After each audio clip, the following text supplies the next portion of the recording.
राज्यों का चुनावी दंगल आखिरकार अपनी मंजिल की तरफ पहुंचता हुआ दिखाई देने लगा है, जहां केरलम, असम और पुडुचेरी में वोट डाले गए हैं, जहां सबकी निगाहें उन लाखों वोटर्स पर हैं जो इस बार पहली बार अपने मत का इस्तेमाल करने जा रहे हैं कि आखिर वो किसकी गेम बजाएंगे और किसका खेल बिगाड़ेंगे। कुल 296 सीटों पर मतदान हो रहे हैं और बम्पर वोटिंग भी हुई है।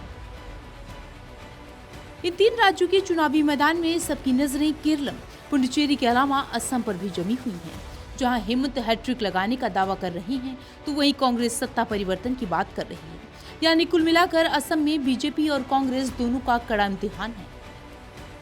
देखिए, हमें जनता से अपील करते हैं, वोटर से अपील करते हैं, बड़ी संख्या में आए, देर शाम तक रिकॉर्ड वोटिंग करें। लोकतंत्र का महापर्व है और ये महापर्व में सबको शरीक होना चाहिए। और जहाँ तक तीनों राज्यों की बात है, तो केरलम में इस बार हम अपने इतिहास का सबसे बेहतरीन प्रदर्शन देने वाले हैं। जो लोग हमें कहते थे कि आपका वहाँ खाता नहीं खुलेगा, आज वो भी मान रहे हैं कि बीजेपी वहाँ एक बहुत सशक्त तरीके से उभरी है अपने अलायंस के दलों के साथ। असम में तो साहब कोई कॉन्टेस्ट ही नहीं है।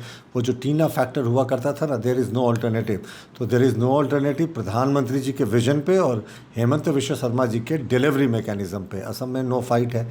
पुडुचेरी में तो हम प्रारंभिक तौर से ही अपने सहयोगियों के साथ बहुत मजबूत स्थिति बनाए हैं। तो तीनों राज्यों में बहुत शानदार प्रदर्शन होगा। इसके बाद आने वाले दोनों राज्यों में भी हमारी पूर्ण बहुमत की सरकारें बनेगी। असम की सभ्यता, असम की शालीनता, असम के जो आदर्श हैं, जो हमारे लोकतांत्रिक मूल्य हैं, हम उसकी संरक्षण कर पाएंगे और एक नए असम को हम बना पाएंगे। इन 3 राज्यों के बाद सियासी उबाल बंगाल में खूब दिखाई दे रहा है। प्रधानमंत्री नरेंद्र मोदी ने भी आज से रैलियों का रैला शुरू कर दिया है, जहां पीएम मोदी एक सप्ताह में दर्जन भर से ज्यादा रैली पश्चिम बंगाल में करेंगे। बंगाल में बीजेपी भी सत्ता परिवर्तन का मिशन लेकर चल रही है।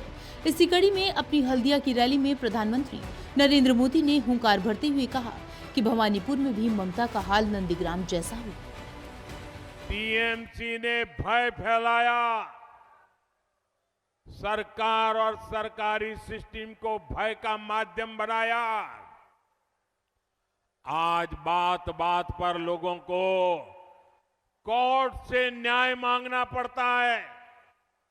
बीजेपी सरकार भय की जगह भरोसा कायम करेगी, कानून पर भरोसा लौटाएगी। वहीं बीजेपी के इस मिशन पर विपक्ष की भी अपनी तैयारी और तेवर है। विपक्ष के तरकश में निकल रहे तीर भी बीजेपी पर जमकर वार कर रहे हैं और इस कड़ी में विपक्ष के निशाने पर सत्ता पक्ष के साथ चुनाव आयोग भी है। तो देश बचेगा, देश का संविधान बचेगा, देश की कानून व्यवस्था बचेगी। बंगाल से बीजेपी का सफाया होना शुरू होगा और हम लोग यूपी में आते आते पोछा लगा देंगे।